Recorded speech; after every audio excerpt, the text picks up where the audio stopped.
प्रणाम दीदी, रिकॉर्डिंग शुरू करिए। ठीक है, आ रही आवाज सही? जी आ रही है। बोलो श्री प्राणनाथ प्यारे की जय, बोलो श्री सतगुरु जी की जय। सूरज मगरब के निशान बताए हैं।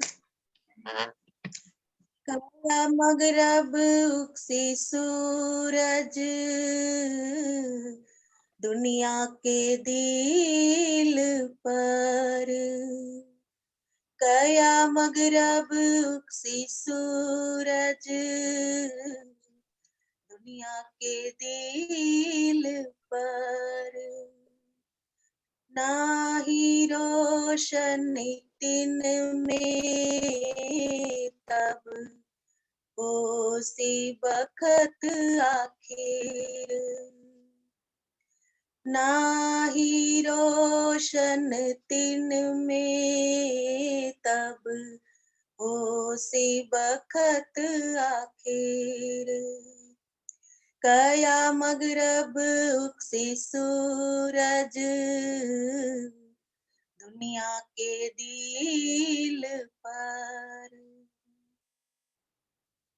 सूरज उगया मगरब दिलों कया रोशन नहीं तीत, सूरज उगया मगरब दिलों कया रोशन नाही तीत, तो अकल सूरज को अंधेरी सो गया इमाम रही जुल्मत, तो आकाश सूरज की अंधेरी सो गया इमाम रही जुल्मत, कया मगरब उगसी सूरज दुनिया के दिल पर, एक या रसूल इशारते ऐसा होसी बखत आखिर, एक या रसूल इशारते ऐसा होसी बखत आखिर,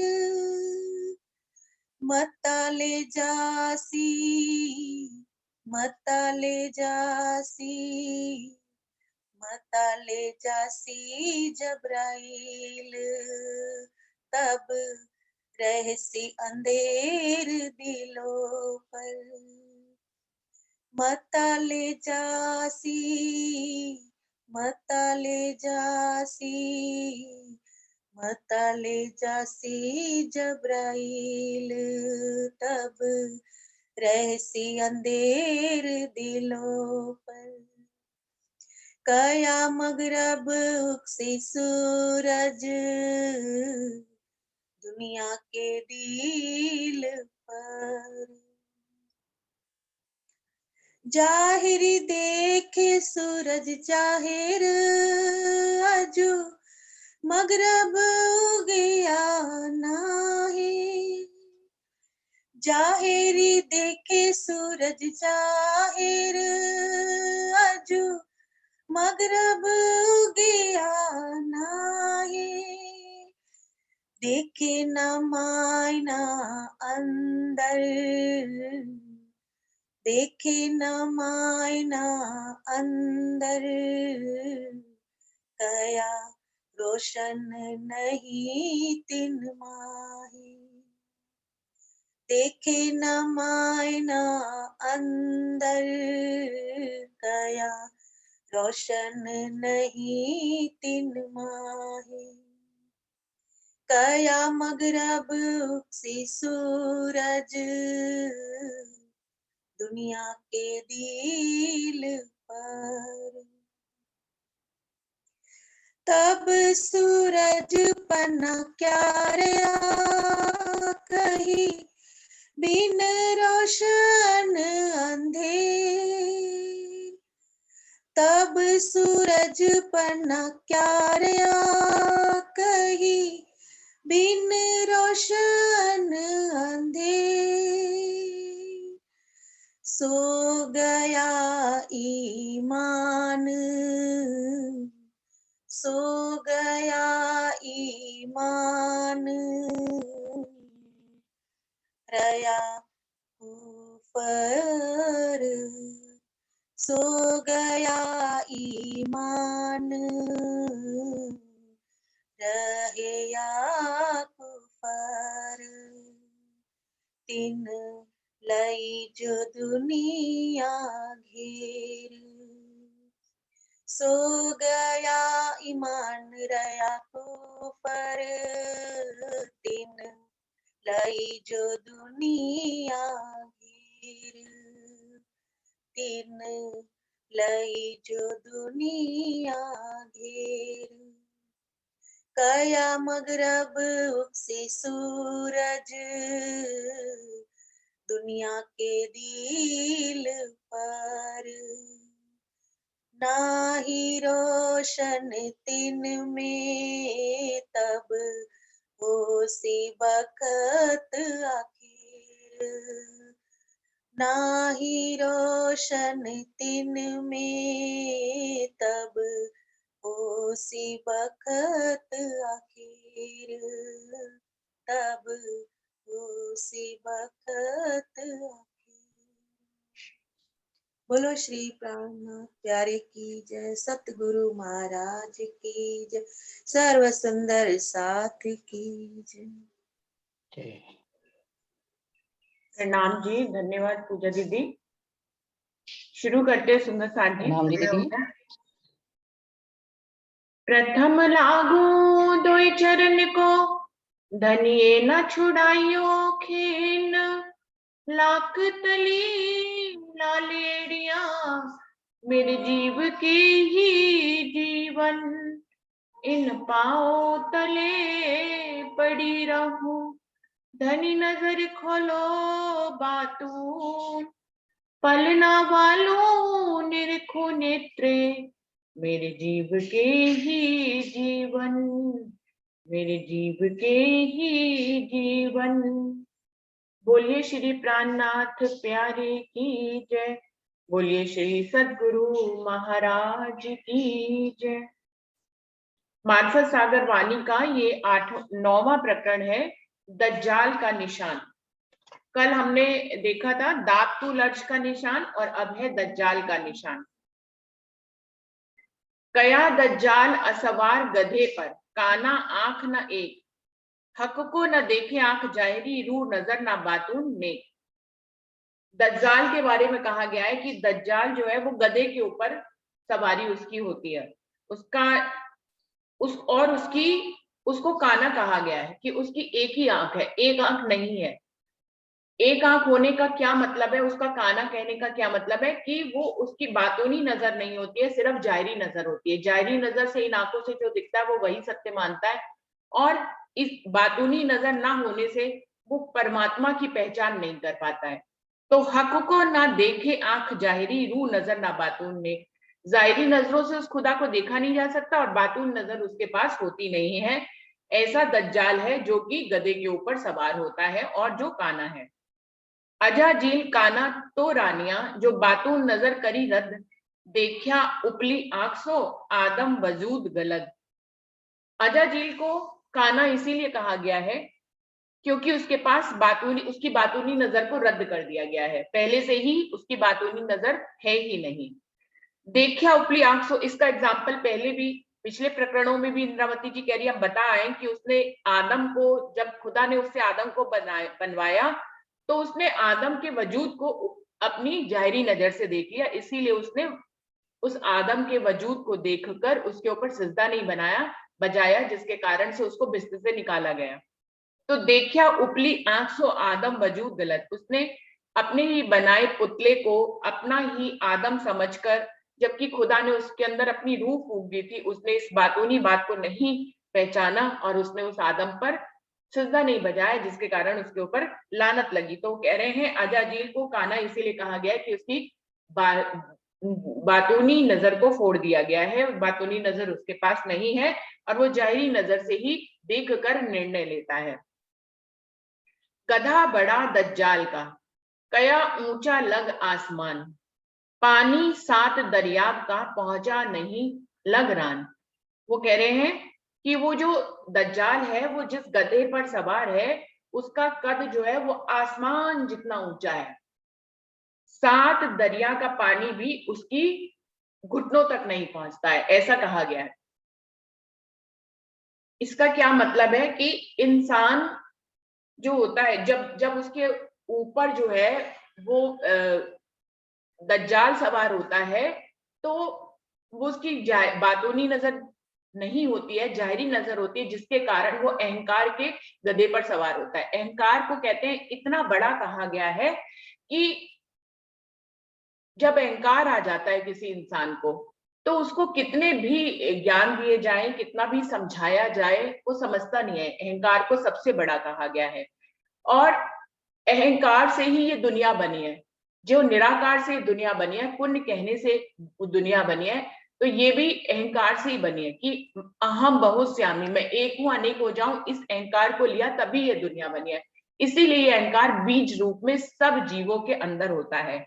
इसी को कहा गया है कि हर इंसान जो है वो अहंकार रूपी गधे पे सवार है और अहंकार का कद जो है वो आसमान जितना ऊंचा होता है कि उस पर बैठने के बाद फिर, और ऊपर से उसकी जाहिरी आंख होती है, बातूनी आंख अहंकार के कारण नहीं वो देख पाता, जिसके कारण से उसको सच्चाई कभी दिखाई नहीं देती।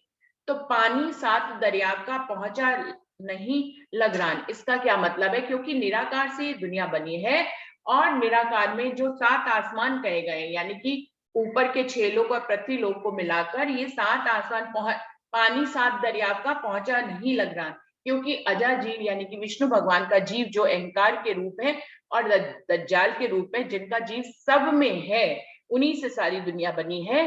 तो वो सबसे, वैसे विष्णु भगवान अगर देखा जाए तो बैकुंठ में सारे सृष्टि का जो सर्वोपरि स्थान है वहां पर रहते हैं। तो कह रहे हैं पानी 7 दरिया का पहुंचा नहीं लगरान, यानी कि 7 आसमान से भी ऊंचे जगह पर विराजमान ये अजाजील है और इसके घुटनों तक 7 आसमान के बाद भी ये सबसे ऊंचे स्थान पर है।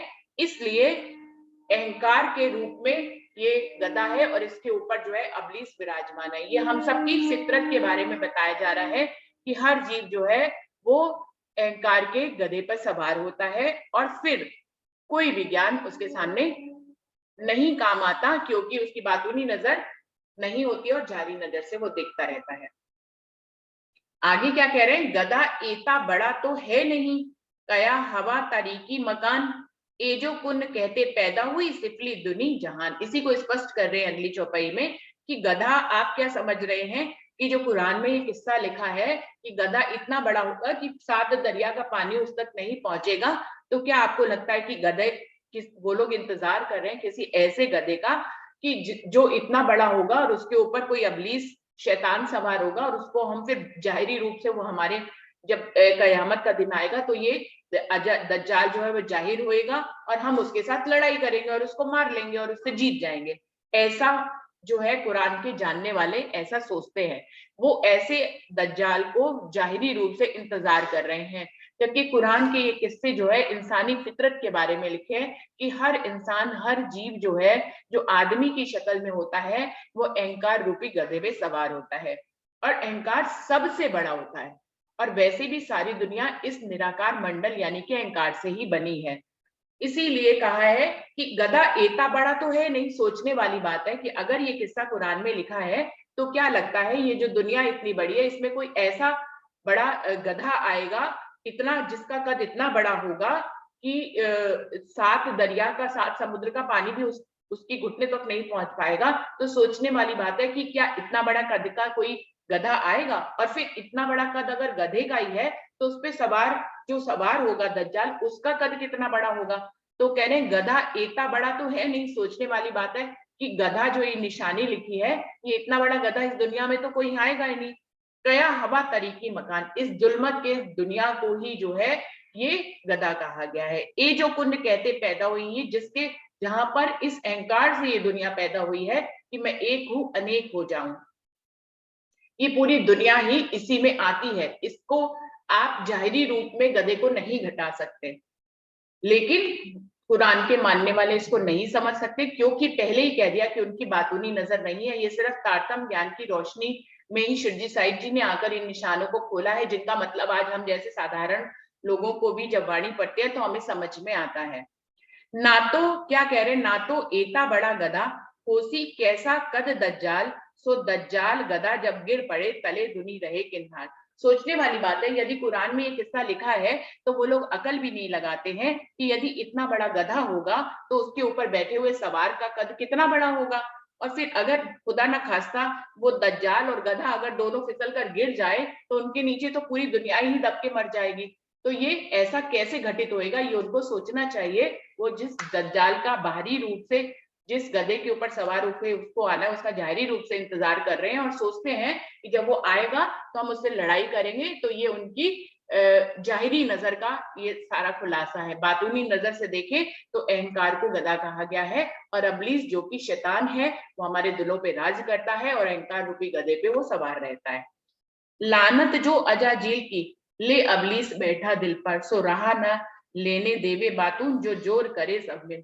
वो कह रहे हैं क्योंकि अजाजील को लानत मिली थी, उसको भिस्त से बाहर निकाल दिया गया था। उस लानत के कारण उसका जो वकील अबलीस है वही सबके दिलों पर बैठ जाता है, और वो किसी को भी बातूनी नजर से देखने नहीं देता है, किसी को भी सच्ची राह पे चलने नहीं देता है, और सबके दिलों पर जोर अपना राज्य चलाता है। सोई दाभा या गधा दज्जाल अबलीस दिलों पर सा, सो दुनी आंख फोड़ी दुश्मने लेने देवे ना बातून रहा। क्योंकि ये जो अहंकार रूपी गधे पर दज्जाल सवार है, वो अबलीस उसका जो वकील है वो सबके दिलों पर राज्य करता है, और उसी अबलीस ने उनकी जो है आंख को, एक आंख को फोड़ दिया है, बातूनी आंख को उसने फोड़ दिया है, और वो उसका दुश्मन बन गया है आदम का। क्योंकि उसी आदम पर सिजदा ना बजाने के कारण उसको भिस्त से बाहर निकाला गया, इसलिए वो आदम का दुश्मन है, और वो उसकी आंखों में, आंखों और दिल पर राज्य करता है और उसकी बातूनी नजर को फोड़ देता है। क्योंकि और लेने न देवे बातून रहा, इसीलिए वो उसको सच्ची राह पर चलने नहीं देता है। ना तो लानत जो दज्जाल को, सो दुनी को लगे क्यों कर, सो वास्ते ताबे दज्जाल की हुई बातून आंख बिगड़। सोचने वाली बात है, जो कि हम पिछली भी प्रकरणों में पढ़ाए कि दज्जाल को अगर वो लानत लगी थी तो दुनी को, सारी दुनिया को उसकी लानत क्यों लग गई। यदि एक अबलीस ने, अजाजील ने यदि ये गुनाह भी किया था तो पूरी दुनिया को ये लानत क्यों लग गई। वो कह रहे हैं क्यों लग गई, इसलिए लग गई क्योंकि दुनिया जो है उस दज्जाल के ही ताबे में है, उसके ही अंडर में रहती है। सारी दुनिया को जो है मोह माया ही लुभाती है, सब दज्जाल के शिकंजे में ही रहते हैं, उनकी बातूनी नजर खुली नहीं पाती है। इसलिए ये लानत जो अजाजील को लगी थी वो सारी दुनिया को अपने आप ही लग जाती है, क्योंकि दुनिया भी जो है सच्ची राह पर चलती नहीं है, जाहिरी आंखों से जाहिरी पहचान करती है। इसलिए जो अजाजील को लानत लगी थी वो सारी दुनिया को लग जाती है, क्योंकि सब अपने मन के अधीन ही रहते हैं। अपने मन को जीत कर आगे बढ़ने वाले, बातूनी राह पर चलने वाले, मार्फत की राह पर चलने वाले और ज्ञान की राह पर चलने वाले लोग बहुत कम होते हैं।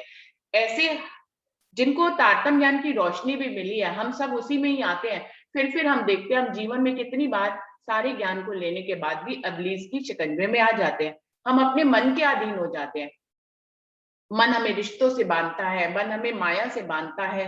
हम कई बार जो है बहुत सी ऐसी चीजें होती है जिनके कारण हमें पता होता है कि हमें अबलीस के शिकंजे में नहीं आना है, फिर भी हम जो है आ जाते हैं इतना ज्ञान लेने के बाद। तो दुनिया के पास तो तारतम ज्ञान की रोशनी ही नहीं है, वो तो जो है अपने मन के अधीन ही चलती है। तो इसलिए कह रहे हैं लानत भले चाहे अजाजील को लगी हो, उसको बिस्तर से निकाला गया, लेकिन सब अपने मन रूपी शैतान के अधीन ही रहती है पूरी दुनिया, इसलिए ये लानत उसको अपने आप ही लग जाती है। दुनी सिजदा ना किया रू मोहम्मद आदम पर, इन भी देखा वजूद को ना खोले बातून नजर। और वही लानत लगे होने के कारण जब जब अक्षर पूर्ण पारब्रह्म ने इस आदम के रूप में तन धारण किया तो दुनिया ने उनके आदम के शरीर को देखा, जाहिरी नजर से देखा, और उनके अंदर जो रूह थी उसको नहीं देखा, और इसलिए उनके वजूद को देखकर उनके ऊपर सिजदा नहीं बजाया। तो हुआ दिलों पर पातशाह, सोई रहा चलावत, जिन राह चलते अबलीस को दूर किया दिल लानत। इसीलिए ये अबलीस सबके दिलों पर पातशाह राजा बनकर राज्य करता है और अपने ही अनुसार उनको चाल चलाता है हर जीव को। जिस राह पर चलते हुए अबलीस को जो है लानत मिली, उसी राह पर आज दुनिया भी वही लानत को लेते हुए उसी राह पर चल रही है। इनविद लगी लानत अजाजील की दुनी को, जैसी हुई सिरदार से हुई तैसी ताबे हुए सो। इस प्रकार से अजाजील को जो लानत लगी थी वो पूरी दुनिया को लग गई, क्योंकि जैसे उनके सरदार को, क्योंकि सबके अंदर जीव किसका है, विष्णु भगवान का है। विष्णु क्या है, अजाजील है। तो जो उनके सरदार से हुई वही गलती उनकी जमात भी कर रही है। सिपारे 19 में कया निका आदम हवा, सो पसरी बीच दुनी के इत अबलीस जो पैदा। वो कह रहे हैं 19वें कुरान के 19वें सिपारे में लिखा है कि आदम और हवा का निकाह हुआ, और यही जो रिश्ता है वो सारी दुनिया का अबलीस से हुआ है। कैसे, जेता कोई बनी आदम कया निकाह निगाह निकाह अबलीस से, कया दूनी बीच अबलीस लोहू जो तन में। वो कह रहे हैं जैसे आदम और हवा का निकाह हुआ, ऐसी सारी दुनिया का निकाह जो है वो अबलीस से हो गया, शैतान से उसका निकाह कहा गया है कि सारी दुनिया का जो है रिश्ता जो है वो अबलीस के साथ शादी हो गई है।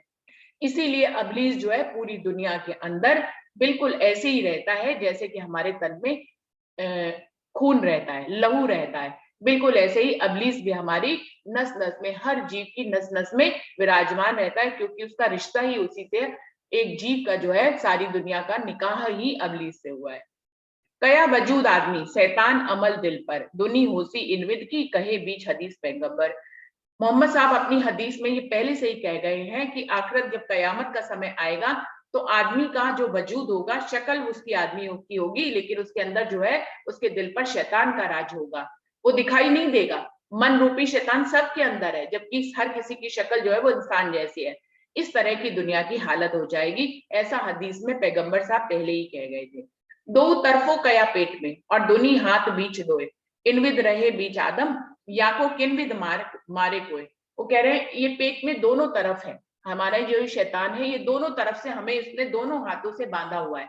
कैसे, ये हमारी आंखों में बैठ गया है, जिसके कारण हमारी जाहिरी आंख है, बातूनी आंख है नहीं। ऊपर से हमारे दिल पे भी राज्य करता है, तो हम दिल से भी कोई बात सही से नहीं सोच पाते हैं। जब दिल ही सही से काम नहीं करेगा, नजर ही सही से काम नहीं करेगी, तो हमारी बुद्धि या गुण इंद्रियां कैसे सही से काम करेंगी। तो कह रहा है दोनों हाथों से इसने जो है दोनों तरफ से इंसान को बांध रखा है, दिल पर भी राज्य करता है और आंखों में भी विराजमान होता है। इनविद रहे बीच आदम या को किनविद मारे कोई। अब ये इस तरह से एक इंसान के अंदर रहता है कि उसके दिल पे ही कब्जा कर लेता है और उसकी आंखों पे ही कब्जा कर लेता है। तो सोचने वाली बात है, दोनों चीजें हमारी उसके बस में हो गई तो हम उसको कैसे मारे। कया पैदा आदम हवा से या की असल विद इन, सो बाहर ढूंढे मायना जारी बिना मगज सुकन। वो कह रहे हैं इस प्रकार से आदम और हवा से सारी दुनिया की पैदाइश कही गई है, उनकी असल, उनकी नींव ही यही है। अब सारी दुनिया उन्हीं के शिकंजे में आकर उस जाहिरी दज्जाल को ढूंढते फिरते हैं और असली बातूनी मायनों को समझते नहीं हैं। और हदीस में यूं कहा, दुनी राह देखे जाहिर दज्जाल, मायना ना पावे ढूंढे जाहिर कहे हम लड़सी तिन्नार। और हदीस में इस तरह से इस किस्से का बयान है, लेकिन दुनिया वाले जाहिरी रूप से किसी दज्जाल का इंतजार कर रहे हैं। वो बातूनी मायने नहीं समझते हैं और कहते हैं कि जाहिरी रूप में ऐसा कोई दज्जाल आएगा जिसके साथ हम लड़ाई करेंगे। सोई सूरत धुआं दज्जाल दुनी तिन दई उर्झाए, मुसाफ बरकत ईमान बिन छूटी आखिर हक हिदायत ताए। वो कह रहे हैं दज्जाल जो है एक धुएं की तरह है और उसने अपने धुंध में, जैसे धुंध होती है जिसमें कुछ भी साफ नजर नहीं आता, जब आप देखें कोहरा होता है, हम अपने घर से बाहर निकलते हैं तो हमें थोड़ी दूर की भी चीज नजर में नहीं आती है। तो कह रहे हैं कि अबलीस ऐसे धुएं की तरह हमारे ऊपर छा जाता है कि हमें अपने अंदर ही उलझा लेता है, हमें कुछ भी नजर ही नहीं आता है। इस तरह की दुनिया हो जाएगी जबकि उसके पास ईमान नहीं रहेगा। तो सारी दुनिया ईमान के बिना ऐसी हो जाएगी जहां से बरकत शफकत उठ गई है। तो ये सारी जो है जो लानतें हैं वो तब छूटेंगी जब आखिर जमा इमाम मेहदी इस दुनिया में आएंगे। कयामत फल 300 गया उलट बलाएं लगी आए आए आग नजर आई दोजक रही बदफैल दहशत भराए। वो कह रहे हैं मुसाफ को मानने वालों ने क्योंकि उनके अंदर अबलीस की बैठक थी, इसलिए उनसे कयामत का फल भी छिन गया। जो उनके मक्का मदीने में शफकत बरकत थी, वो भी उठ के जबराइल जो है हिंदुस्तान ले आया, तो उनको जो कयामत का फल मिलना था वो भी उनसे चला गया। उल्टा और उनके ऊपर बलाएं लग गई। आग नजर आई दोजक, और चारों तरफ जो है दोजक की अग्नि में उनको जलना पड़ेगा।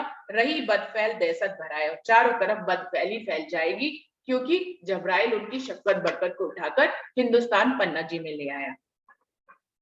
दुआ करे मार दीवाना, कया ऐसे ही ईमान बिन, छूटी मुसाफ नसीहत बरकत, तब ऐसा क्यों ना होए हाल दिन। वो कह रहे हैं जब कुरान की शफकत बरकत ही उठ गई, तो आप सोचिए कि सारी दुनिया जो है वो ईमान के बिना हो गई।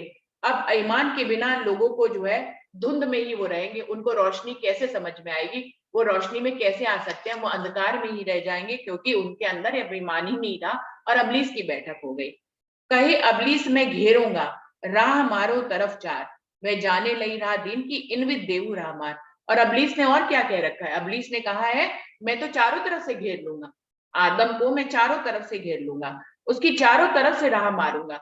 जैसा कि बीतक में वर्णन आता है कि जो है चार तरफ से जो है अबलीस ने हमें घेर रखा है, एक बेईमान औरत, बाजे बजावन हार, और दो बातें कुछ और थी, कि इस तरह से हमें दुश्मन जो है वो चारों तरफ से घेर लेता है, और हमें जो है वो दीन की राह पर, लगता हमें है कि हम दीन की राह पर चल रहे हैं, लेकिन हम राह से भटक रहे होते हैं। आज भी हम ऐसी इन सारी चीजों को देखते हैं कि किस तरह से हमारे चारों तरफ अबलीस हमें घेरे हुए है। ढूंढे जाहिर निशान जाहिरी, सो तो कहे कयामत के दिन, जो कोई ताबे दज्जाल के ताए रूह आंख नहीं बातन। जाहिरी रूप से इस निशानों जो निशान लिखे हैं कयामत के, उनको कुरान के मानने वाले जब पढ़ते हैं तो उसको जाहिरी रूप से घटाते हैं, जबकि ये निशान जो है कयामत के जो है वो बातूनी रूप से लेने पड़ेंगे और वो आखिरत में घटी होते हैं। लेकिन इस दज्जाल के निशान को सारी दुनिया जो है जाहिरी रूप से देखती है, क्योंकि उसके पास जाहिरी ही आंख है, बातूनी आंख है नहीं, इसलिए वो उस कयामत के निशानों को सही ढंग से घटा नहीं पाते हैं। सिपारे 24 में बड़ी साहिबी दज्जाल, पहुंचे दरियाब जंगलों चले, या के फिरके नहरे मिसाल। कुरान के 24वें सिपारे में लिखा है कि इस दज्जाल की साहिबी बहुत बड़ी है, वैसे ही इसको सबका सरदार कहा गया है, और इतना ऊंचा कहा गया है कि 7 दरिया का पानी ही उसके जो है घुटने तक नहीं पहुंच सकता है, तो उसकी साहिबी तो वैसे ही बड़ी कही जाएगी। बड़ी साहिबी दज्जाल, पहुंचे दरियाब जंगलों, वो कह रहे हैं इतनी बड़ी साहिबी है कि जैसे जंगल से नहरें निकलती हैं, ऐसे ही इस दज्जाल के अधीन मेरे बहुत सारे फिरके ही बनते चले जाएंगे, जिनके दिलों पे दुश्मन शैतान है, वो अपनी फौज को है और बढ़ाते चले जाते हैं। तो इस प्रकार से बिल्कुल ऐसे उनके फिरके बनते चले जाएंगे, सब झूठ के फिरके होंगे। तो हमेशा से जितने भी फिरकों का बयान पिछले प्रकरणों में आया है कि 72 फिरके हैं, 73 फिरके हैं, 74 फिरके हैं, तो हर सभी में जो ये कहा है सिर्फ एक ही नाजी फिरका है। अगर 72 फिरकों का वर्णन किसी पैगंबर का आया है तो एक नाजी फिरका है, बाकी 71 पूरे नारी फिरके कहे गए हैं। तो दज्जाल के फिरके ज्यादा होते हैं, परमात्मा का फिरका कोई एक ही चुना हुआ होता है जो उनके बीच में अलग से होता है। तो कह रहे हैं कि बिल्कुल दज्जाल की साहिबी इतनी बड़ी है कि उसके जो है फिरके ऐसे चलेंगे, उसकी जमात ऐसे बढ़ती चली जाएगी जैसे कि जंगल से नहरें निकलती हैं। जो लिख्या अव्वल ताले में ने, सोई दुनी से होए, और बात फुरमाए बिना क्यों कर करे कोई। इंद्रावती जी अंत में निष्कर्ष के रूप में कह रहे हैं कि जो उनकी किस्मत में पहले से ही लिखा है वैसे ही तो दुनिया चलेगी, भला वो उस अपनी किस्मत से अलग चाल कैसे चल सकती है। जो बात फुरमाए बिना क्यों कर करे कोई, जब पहले से ही कुछ उनके लिए लिखा ही ऐसा है कि जीव सृष्टि इसी ढंग से चलेगी, तो वो बेचारी इसमें अपनी किस्मत को बदल भी कैसे सकती है। जो खुदा ने उनके लिए लिख दिया है वो वैसे ही चलते हैं। वो उनके लिए क्या, सारी दुनिया के लिए यही है, हम सब के लिए भी यही है कि जो हुक्म कराते हैं हम वही करते हैं। तो दुनिया वालों के लिए भी लिखा है कि जो उनके लिए फरमाया गया है वो उसी राह पर चलते हैं, भला फरमाए के अलग चाल वो कैसे चल सकते हैं। यहाँ पर ये प्रकरण खत्म होता है और यहाँ पे इंडिकेशन भी आ गया कि समय खत्म हो रहा है। यहीं पर चौपाई को दोहराते हैं सुंदर साथ जी। जो लिख्या अव्वल ताले में ने, सोई दुनी से होए, और बात फुरमाए बिना क्यों कर करे कोई, क्यों कर करे कोई। बोलिए श्री प्राणनाथ प्यारे की जय, बोलिए श्री सद्गुरु महाराज की जय, सर्व सुंदर साथ की जय। अब अगला प्रकरण जो है वो 10वां प्रकरण है और सूरज मगरब का निशान है, और उसके बाद आजूज माजूज का निशान है, जो कि हम सोमवार को लेंगे। अभी कल इतवार को जो है बैठक नहीं होगी, एक दिन की छुट्टी हमेशा रहेगी और सोमवार से हम लोग शुरू करेंगे। तो यहाँ पर क्योंकि समय भी समाप्त हो रहा है, हम लोग नेक्स्ट मीटिंग ज्वाइन करते हैं।